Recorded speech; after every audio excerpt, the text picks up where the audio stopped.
Deirdre Evergreen leaned against the damp stone of Oakhaven Academy, her tattered canvas book bag squeezed tight. The late afternoon sun stretched long shadows on the lawn, and she could already make out the grating tones of arrogant laughter that had become the soundtrack of her days. Dread churned in her stomach as she recognized the snide giggle that had echoed in her thoughts for what felt like forever. At first blush, Deirdre seemed designed to provoke the ire of the popular set. She was gangly and awkward, with unruly raven braids that defied any attempt at neatness. Her blazer was always a bit too big, her skirt invariably wrinkled, and her wire-rimmed spectacles constantly slid down her pointy nose. Making her a more obvious target was the fact that she was a newcomer to Oakhaven, having moved from a secluded village in the Scottish Highlands only a term ago when her mother accepted a post at the nearby university. Unknown to most, Deirdre had practiced Aikido since childhood.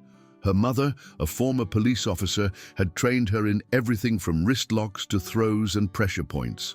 She could execute a perfect wrist escape, perform a flawless breakfall, and possessed reaction speed that would make Olympic athletes envious.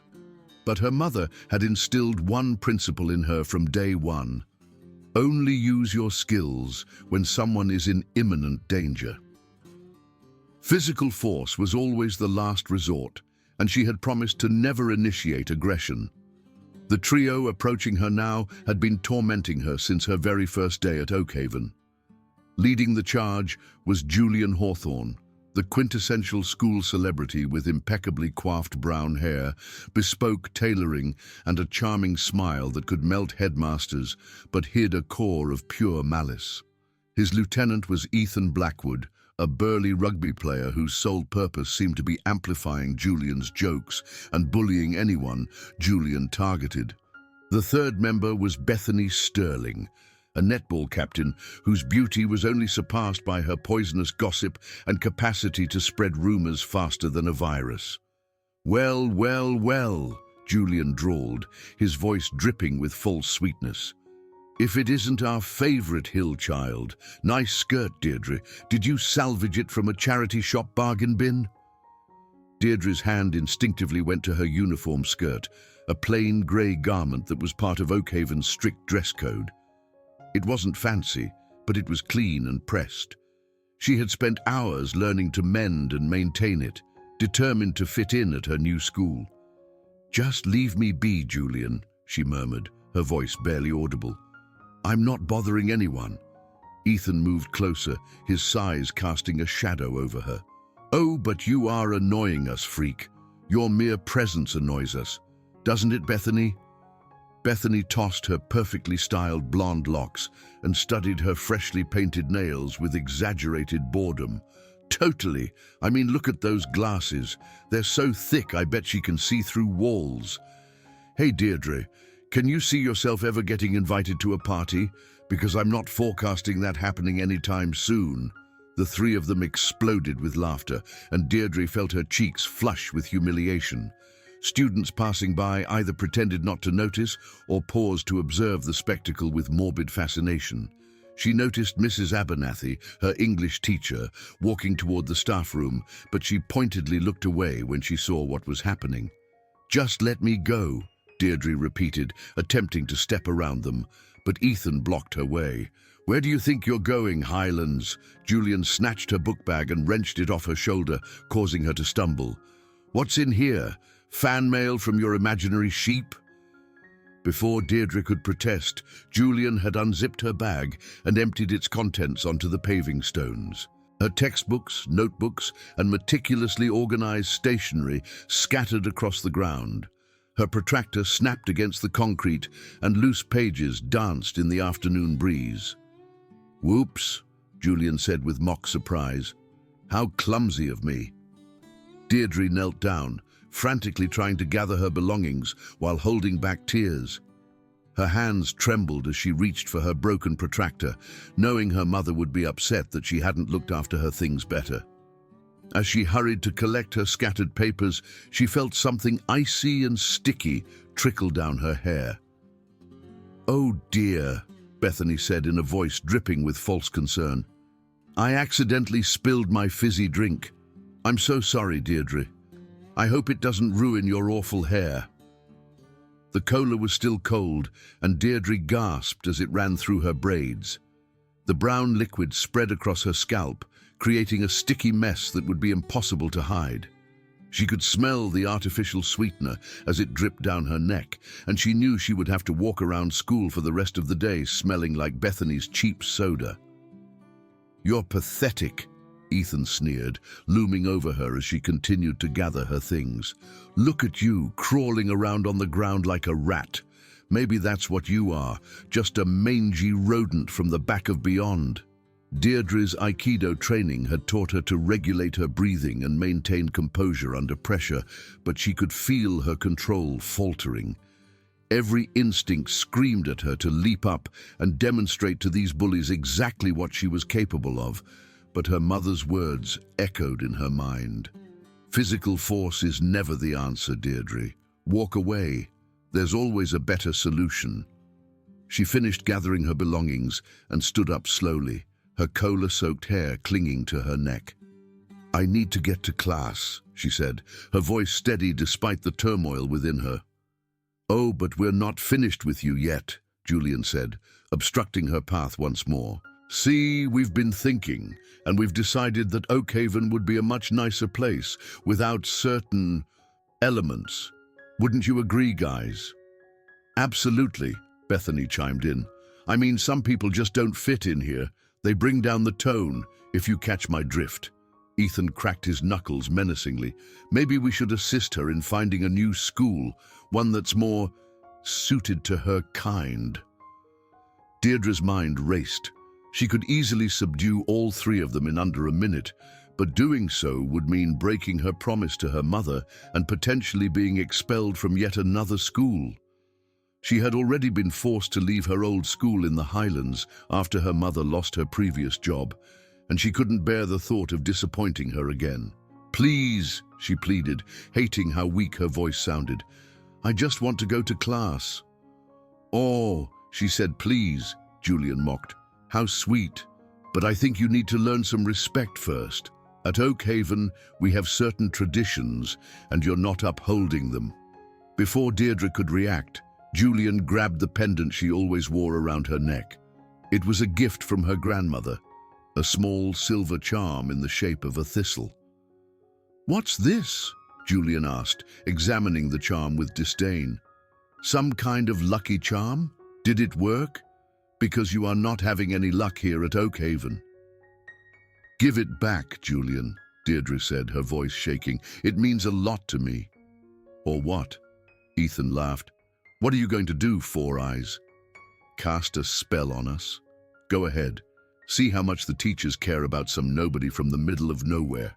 Bethany pulled out her phone and began filming. "This is going to be brilliant. I can't wait to post this online. Oakhaven Outcasts, Highland Hooligan." Julian's grip on her charm tightened, and Deirdre felt the chain digging into her skin. She could hear students gathering around them, some snickering, others whispering amongst themselves. The crowd was growing, and she could feel dozens of eyes watching her humiliation. "Stop it," she said, her voice barely controlled. "You're hurting me." "Oh, I'm hurting you." Julian's voice was full of false concern. "Well, maybe if you weren't such a freak, this wouldn't be happening. Maybe if you just went back to whatever sheep farm you came from, everyone would be happier." That's when Deirdre spotted him. Alistair MacLeod, the quiet boy from her history class who had been kind to her on her first day. He was standing at the edge of the crowd, his hazel eyes filled with concern. He had tried to talk to her a few times, offering to lend her notes or showing her around the school. She had found herself looking forward to their brief conversations, and she suspected he might have feelings for her that went beyond friendship. Alistair stepped forward, his voice trembling but resolute. "Hey, leave her alone. She hasn't done anything to you." Julian's head snapped around, his eyes narrowing as he noticed Alistair. "Oh, look who's playing knight in shining armor, if it isn't the bookworm. What's the matter, Alistair? Do you have a crush on our little Highland princess? I said leave her alone." Alistair repeated, his voice growing stronger. This isn't right, and you know it. Bethany laughed, a sound like shattering glass. Oh my God, this is perfect. The two biggest losers in school sticking up for each other. It's like a terrible soap opera. Ethan moved toward Alistair, his fists clenched. Why don't you mind your own business, MacLeod? Unless you want to join your girlfriend in the gutter. Deirdre felt something snap inside her. Seeing Alistair being threatened because of her, watching him put himself in danger to defend her, was the final straw. But before she could react, Julian did something that would change everything. You know what? Julian said, his voice cold and calculating. I think this thistle needs to go. It's not working for you, Deirdre. Before anyone could stop him, Julian tugged sharply on the charm, breaking the chain. The silver thistle fell to the ground, landing with a soft clink on the paving stones. The crowd gasped at the audacity of the act. There, Julian said, admiring his handiwork. Much better. Don't you think so, guys? Deirdre stared down at her broken necklace, the one she had cherished since childhood, the one she had worn every day as a reminder of her family and her home. It was a simple piece of jewelry, but it represented everything she had tried to hold on to at this school. And now it was destroyed, ripped apart by a boy who seemed to revel in her misery. Something fundamental shifted inside Deirdre at that moment. She had endured weeks of taunting, had her belongings ruined, had soda poured on her, and had been humiliated in front of her peers. But this deliberate act of destruction, this casual cruelty directed not just at her but at Alistair as well, crossed a line that she couldn't ignore. She looked up at Julian, her blue eyes blazing with an intensity that made him flinch. You shouldn't have done that, she said, her voice low and dangerous. Oh yeah? Julian tried to maintain his cocky demeanor, but something in Deirdre's expression made him nervous. And what are you going to do about it, Hill child? Cry? Run to the headmaster? Face it, you're nothing, you're nobody, and you always will be. Deirdre slowly removed her glasses and handed them to a shocked Alistair. Hold these for me, she said calmly. I'll need them back in a moment. Deirdre, what are you doing? Alistair whispered, but she had already turned back to face Julian. I'm done running, she said, her voice carrying across the lawn. I'm done being quiet, and I'm done letting you hurt people I care about. Julian laughed, but it sounded forced. Oh, this is rich. The freak thinks she's tough now. Ethan, why don't you show her what tough really looks like? Ethan stepped forward, cracking his knuckles again. This is going to be fun. I've been itching to teach you a lesson for weeks. He swung a clumsy punch at Deirdre's face, confident that she would cower or flee. Instead, she moved with fluid grace, sidestepping his fist and using his own momentum to guide him off balance. With a swift movement, she gripped his wrist and executed a textbook wrist lock, sending him sprawling to the ground with a yelp of pain. My wrist! He screamed, his voice muffled by the grass. She broke my wrist! The crowd erupted in shocked murmurs. Nobody had expected quiet, awkward Deirdre to fight back, and certainly not with such efficient skill. Bethany shrieked and dropped her phone, while Julian stared in disbelief at his injured friend. Ethan, Julian shouted, but before he could process what had happened, Deirdre was moving again. She spun toward Bethany, who was scrambling for her phone on the ground. Delete that video, Deirdre said calmly. Now. Bethany stammered, her earlier confidence completely gone. I don't know how.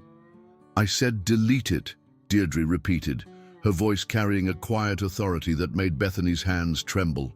Bethany quickly deleted the video, her fingers shaking as she worked. It's gone, she whispered. I deleted it. Julian finally found his voice. You're insane! You can't just attack people. I'm calling the police. Go ahead, Deirdre said, turning to face him.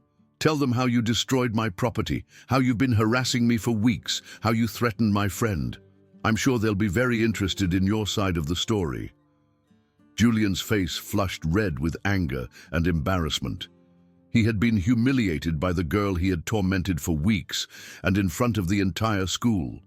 His reputation as the untouchable king of Oakhaven was crumbling before his eyes. "You think you're so tough?" he snarled, pulling out his phone. "Fine. Let's see how tough you are when I post this everywhere. Nobody will ever forget what a freak you are." He held up his phone, preparing to take a photo of Deirdre's cola-soaked hair and the chaos around them. But as he raised the device, Deirdre moved with lightning speed. Her hand shot out and snatched the phone from his grasp, tossing it high into the air. The phone landed with a satisfying crash on the hard ground, shattering into pieces. "Oops," Deirdre said, echoing Julian's earlier words. "How clumsy of me." Julian stared at the broken remains of his phone, his face contorted with pain and rage. "You're going to pay for this, freak. You have no idea who you're messing with. My father is a governor here. He'll have you expelled before lunch." "Your father isn't here right now," Deirdre said calmly. "It's just you, me, and the choice you're about to make." She took a step closer to Julian, who instinctively backed away. For the first time since she had met him, Deirdre saw fear in his eyes, real, genuine fear. "You can keep being the same pathetic bully you've always been," she continued, her voice carrying across the silent lawn. "You can keep hurting people because you think it makes you strong, but deep down, you'll always know that when it really mattered, when someone finally stood up to you, you couldn't handle it." Julian's jaw clenched, and Deirdre could see him struggling between his desire to save face and his growing fear of what she might do next. "You don't know anything about me," he said, but his voice lacked its usual confidence. "I know enough," Deirdre replied. "I know that you're a coward who picks on people he thinks can't fight back. I know that you surround yourself with followers because you're too weak to stand alone. And I know that right now you're terrified because you've realized that all your power was just an illusion." The crowd around them had grown larger, and Deirdre could see teachers finally starting to take notice of the commotion. In a few minutes, adults would arrive, and the moment would be over. But she wasn't finished yet. "Here's what's going to happen," she said, her voice steady and authoritative. "You're going to leave me alone. You're going to leave Alistair alone. You're going to leave everyone alone, because now you know what happens when you push too far." Julian's face was a mask of humiliation and barely contained rage. "This isn't over," he said through gritted teeth. "You can't protect everyone. You can't be everywhere." "I don't need to be everywhere," Deirdre said calmly. "Word travels fast in high school. By the end of the day, everyone will know that the great Julian Hawthorne got put in his place by the girl he thought was weak. Do you really want to give me another chance to embarrass you?" She could see the exact moment when Julian's spirit broke. His shoulders slumped, his confident posture crumbled, and he looked like what he truly was, a scared teenager who had been using cruelty to mask his own insecurities. "Come on, Ethan," he mumbled, helping his injured friend to his feet. "Let's get out of here." As they limped away, Bethany trailing behind them like a lost puppy, Deirdre felt a hand on her shoulder. She turned to see Alistair standing beside her, holding her glasses with a mixture of awe and admiration in his eyes. "That was amazing," he said quietly. "I had no idea you could do that." Deirdre took her glasses and put them back on, the familiar weight settling on her nose. "There's a lot you don't know about me," she said with a small smile. "But I'd like to change that, if you're interested." Alistair's face lit up with a smile that made her heart skip a beat. "I'd like that too. Maybe we could study together sometime. I mean, if you want to." "I'd love that," Deirdre said, feeling a warmth spread through her chest that had nothing to do with the adrenaline from the fight. As they walked toward the school building together, Deirdre noticed how the other students looked at her. The mocking laughter was gone, replaced by something she had never seen before: respect. Some students nodded approvingly, others whispered among themselves, and a few even smiled at her as she passed. "Deirdre," Alistair said as they reached the entrance. "Why didn't you fight back before? I mean, you obviously knew how to defend yourself." She paused, considering his question. "My mother taught me that physical force should always be the last resort. She said that true strength comes from knowing when not to fight, not from proving how tough you are." "So what changed?" Alistair asked. Deirdre thought about the moment when Julian had broken her necklace, about the cruel satisfaction in his eyes, about the way he had threatened Alistair for simply trying to help her. "I realized that sometimes doing nothing is just another form of cowardice. Sometimes you have to stand up for what's right, even if it's scary." As they entered the building, Deirdre felt a sense of liberation she hadn't experienced since arriving at Oakhaven. The weight of constant dread was gone, replaced by a quiet confidence that came from knowing she could protect herself and the people she cared about. The rest of the day passed in a haze of hushed conversations and curious glances. By lunch, the story of Deirdre's confrontation with Julian had spread throughout the school, growing more dramatic with each telling. Some versions had her throwing Ethan across the lawn, others claimed she had hidden ninja stars in her socks. But Deirdre didn't care about the rumors. She was more interested in the lunch invitation from Alistair, the friendly wave from a girl in her art class, and the way teachers seemed to acknowledge her for the first time, not as a victim, but as a student worthy of consideration. That afternoon, as she waited for her mother to collect her, Deirdre reflected on everything that had happened. She had broken her promise about never initiating physical force, but she had also saved herself and Alistair from further torment. She had chosen to fight not out of anger or revenge, but out of a determination to protect the people she cared about. When her mother arrived, she told her everything: the weeks of bullying, the broken necklace, the moment when she had finally fought back. She expected her to be disappointed, to lecture her about the appropriate way to handle disagreements. Instead, she listened intently, her expression pensive. When she finished, she was silent for a long moment. "I'm proud of you," she said finally, "not because you fought, but because you fought for the right reasons. You didn't become a bully yourself. You didn't let anger control you. You stood up for what was right, and you knew when to stop." "I was worried I had let you down," Deirdre admitted. Her mother smiled, the same reassuring expression that had comforted her through countless childhood fears. "You could never let me down, sweetheart. The fact that you struggled with the decision, that you tried every other avenue first, that shows me you understood the lessons I taught you. Physical force should always be the last resort, but sometimes it is the only option." As they drove home, Deirdre felt a sense of tranquility wash over her. She had learned that strength wasn't about being the biggest or the loudest or the most popular. It was about knowing who you were, standing up for what was right, and safeguarding the people you cared about. The next morning, she walked into Oakhaven Academy with her head held high, wearing a new necklace that her mother had helped her choose. She saw Julian in the corridor, his arm in a sling, his usual swagger replaced by a cautious watchfulness. When their eyes met, he quickly looked away. Ethan's wrist was heavily bandaged, and he seemed to have developed a habit of crossing to the other side of the corridor whenever he saw her coming. Bethany had evidently decided that Deirdre no longer existed, which was perfectly fine with her, but the most significant change was in how the other students treated her. She was no longer invisible, no longer the easy target she had been just days before. Students who had watched her humiliation in silence now offered her seats in the library, invited her to join study groups, and treated her with a respect that had nothing to do with fear.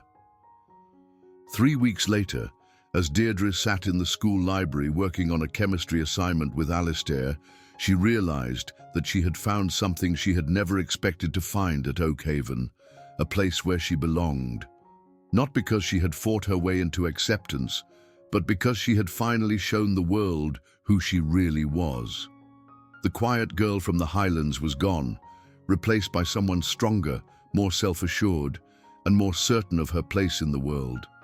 She had learned that sometimes the only way to find peace was to be willing to fight for it, not with hatred or cruelty, but with the quiet fortitude that comes from knowing your own worth.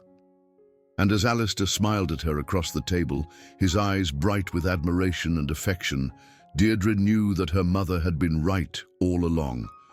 True strength wasn't about never falling down. It was about always getting back up, standing up for what's right, and never losing sight of who you wanted to be.